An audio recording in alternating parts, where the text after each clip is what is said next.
Bom dia, colegas. Bom dia, professor. Eu vim hoje apresentar virtualmente o meu trabalho denominado A Lógica da Sentença Judicial, que é um artigo do próprio professor Pavan, né? Então, eu vou direto ao ponto. O primeiro ponto do artigo, ele trata das virtudes e vícios da linguagem científica. Nesse ponto, ele diz que as ciências humanas, diferente das exatas, valem-se da linguagem comum e, com isso, incorporam suas vaguezas, ambiguidades e imperfeições. Esse problema passa a ser o grande desafio das ciências humanas para atingir parâmetros de outras ciências e ter o maior respeito e credibilidade da comunidade científica. A linguagem comum seria inadequada para elaborar, demonstrar e transmitir teorias complexas, portanto, dever-se adaptar as ciências humanas à linguagem lógico-matemática.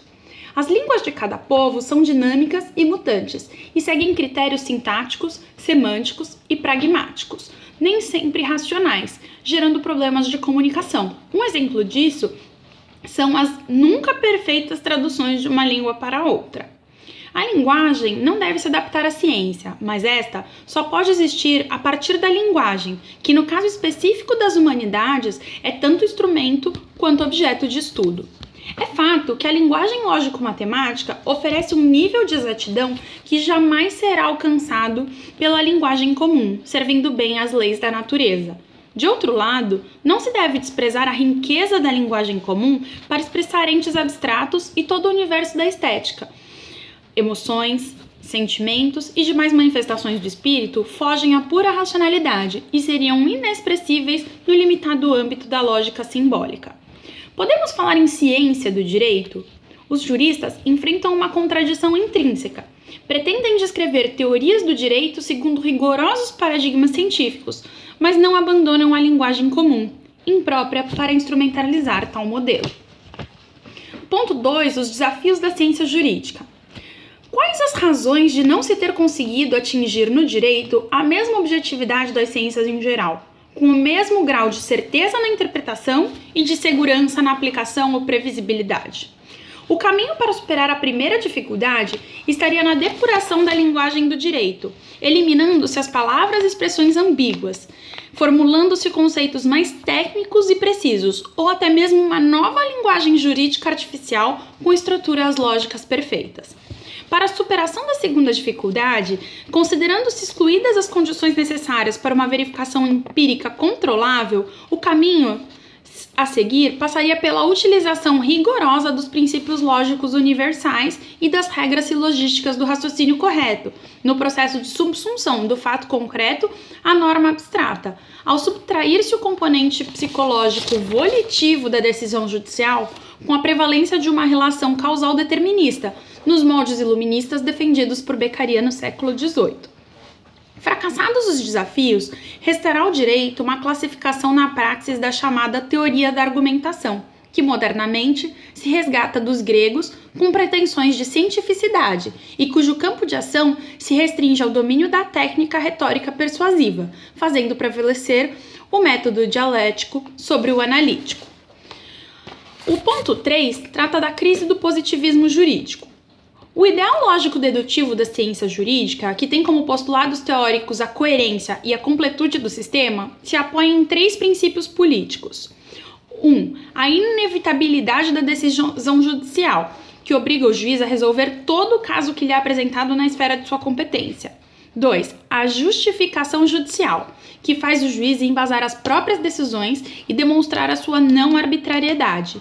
E 3. A legalidade, que garante as decisões judiciais fundadas exclusivamente nas leis do Estado. Ocorre que a busca desse ideal se mostrou infrutífera, uma vez que o direito jamais superou a dialétrica em razão e vontade. Assim, o positivismo jurídico tem sido alvo de inúmeras críticas externas,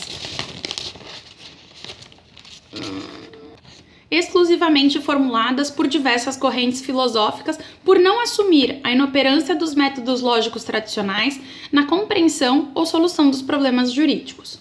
A crise do positivismo jurídico acompanhou a crise da própria lógica formal como instrumento das ciências humanas. Podemos falar com respeito à filosofia do direito contemporânea em um pós-positivismo, que adota instrumentos lógicos não formais, incorporando elementos valorativos ético-políticos e fatos sociais.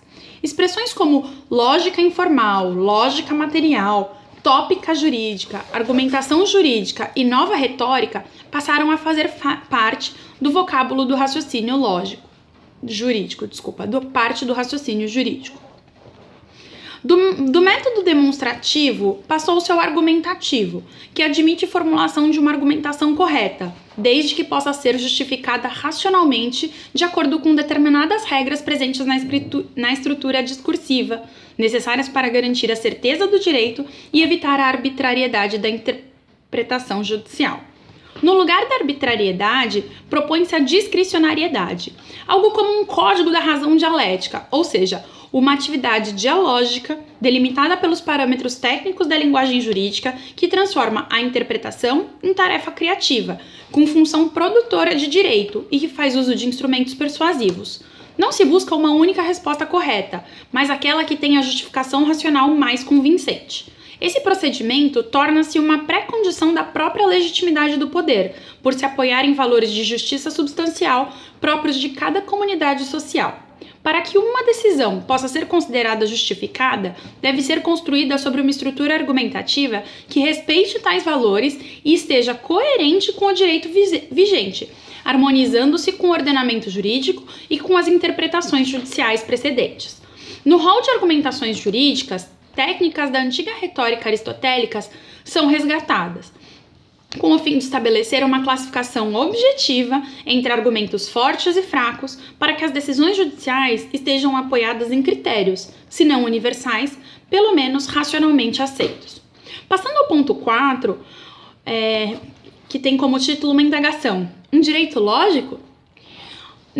Nesse ponto, o professor propõe uma espécie de exercício lógico jurídico para que seja discutida uma questão prática que instigará a crítica dos fundamentos teóricos aqui expostos, especificamente na relação entre ciência e direito. A partir de determinadas premissas de amostras hipotéticas, é possível construir 3 argumentos indutivos, silogismos estatísticos, estabelecendo as respectivas conclusões, o que enseja uma análise comparativa entre eles, com reflexões sobre as possibilidades e os limites do uso da lógica como instrumento do direito, na busca de um grau de segurança jurídica que se equipare ao grau de segurança científica. A professora apresenta um quadro que eu vou tentar mostrar para vocês. Tá? Eu vou ler o quadro, acho que não ficou muito bom, não deu para ver, né? O quadro traz 3 posições. A posição A: Z% dos fumantes morrem de câncer de pulmão antes de completarem 60 anos de idade. X é um fumante com 50 anos de idade. Panorama B: Z% dos ladrões deste país são condenados à prisão. Nenhum ladrão rico deste país é condenado à prisão. X é um ladrão pobre. Terceiro panorama. C: Z% dos proprietários de automóveis que atravessam um cruzamento no sinal vermelho onde há um guarda de trânsito são multados. Todos os proprietários de automóveis que atravessam um cruzamento no sinal vermelho onde há fiscalização eletrônica de semáforos são multados. 40% dos cruzamentos sinalizados têm guardas e 25% têm fiscalização eletrônica. X é proprietário de um automóvel que atravessou um cruzamento no sinal vermelho. Dos 3 argumentos indutivos, pode-se substituir Z por valores de 0 a 100 e X por um nome próprio. Observamos que a hipótese A, que tratava do fumante, apresenta um típico argumento científico indutivo, frequentemente utilizado nas ciências médicas, de que dependendo da porcentagem encontrada em Z, obtemos uma conclusão de probabilidade, com relação à previsão do estado de saúde de X. A conclusão pode reproduzir o percentual da premissa inicial. X tem Z% de possibilidade de morrer de câncer. Ou ser categórica. X não morrerá de câncer ou X morrerá de câncer, se Z representar 0 ou 100% respectivamente. Contudo, ainda que partamos de proposições estatísticas confiáveis, jamais teremos certeza de obter uma conclusão verdadeira antes que a experiência demonstre a posteriori. Na hipótese B, que trata dos ladrões condenados à prisão, estamos diante de um argumento de conteúdo sócio-jurídico, que apresenta uma forma semelhante à anterior, porém com uma premissa adicional, que funciona como excludente de uma classe de indivíduos, ladrões ricos. Assim sendo, X, um ladrão pobre, a conclusão deve acompanhar com exatidão a porcentagem de 0 a 100 apresentada na premissa inicial. Ocorre que tanto a verdade das premissas quanto da conclusão apresentam-se como probabilidades, da qual deriva a conclusão. Resultará também uma probabilidade, que pode ser confirmada ou não empiricamente em cada fato concreto. Ou seja, se a partir de dados confiáveis, obtidos de uma amostra representativa de quantidade e qualidade, definir-se Z como sendo 70, isso significa que 70% dos ladrões do país são condenados à prisão. E, admitindo-se que nenhum rico é condenado, então podemos concluir que X tem 70% de possibilidade de ser condenado. Como a porcentagem inicial é extraída de uma amostra estatística, a conclusão representa uma probabilidade de uma probabilidade. A probabilidade de a porcentagem inicial ser verdadeira a partir de uma amostragem do universo pesquisado, tornando-se duplamente incerta. A hipótese C é tipicamente jurídica e introduz mais alguns complicadores no desenvolvimento do argumento indutivo. Se todos os semáforos estiverem equipados com instrumentos de fiscalização eletrônica, e a conclusão ofereceria certeza jurídica próxima de 100, oscilações decorrentes apenas do possível funcionamento precário dos equipamentos. Índice que nem mesmo as ciências lógico-empíricas como a física conseguem alcançar. No entanto, partimos de dados que assinalam 3 situações simultâneas em uma cidade grande: semáforos com fiscalização humana, semáforos com fiscalização eletrônica e semáforos sem fiscalização em proporções diversas. Pois bem, os percentuais obtidos na conclusão, que indicam a previsibilidade da aplicação da sanção aos motoristas infratores, dependem de uma combinação de operações estatísticas entre as premissas. Esses multiplicadores probabilísticos fragilizam ainda mais a certeza da conclusão, haja vista que a possibilidade de um infrator ser multado resulta de múltiplos fatores não controlados, inclusive da subjetividade humana. Considerações finais. A comparação das hipóteses apresentadas ilustra o problema perene da insegurança jurídica, que afeta, além da vida social, a pretensão do direito de assimilar os critérios científicos e almejar o patamar das ciências. Tanto os argumentos dedutivos quanto indutivos têm aplicação limitada no âmbito do direito. Sabemos de antemão que nenhuma ciência oferece segurança absoluta no aspecto da certeza da verdade de suas proposições. Mesmo aquelas que conjugam métodos empírico-analíticos com a manipulação de dados controláveis estão sujeitas a confirmações e revisões constantes. A meteorologia e a própria medicina são alguns exemplos de que apenas a experiência a posteriori é capaz de confirmar qualquer previsão científica. Cada fato, isoladamente, confirma ou desconfirma a hipótese teórica, e neste último caso, a teoria deve ser reformulada. Como diriam os empiristas britânicos, a certeza de que o sol nascerá amanhã será uma verdade só amanhã, e não antes.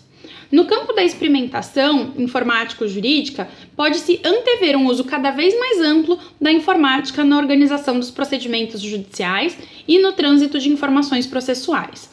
Com o desenvolvimento de potentes computadores,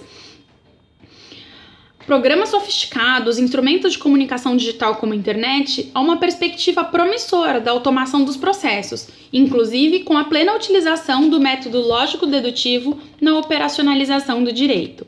Alguns ramos específicos do direito, como o administrativo e o tributário, que admitem esses procedimentos quase mecânicos na correlação entre norma, ato ilícito e sanção, adaptam-se mais facilmente aos rigores da lógica formal. No entanto, ainda estão longe de dispensar a intermediação humana.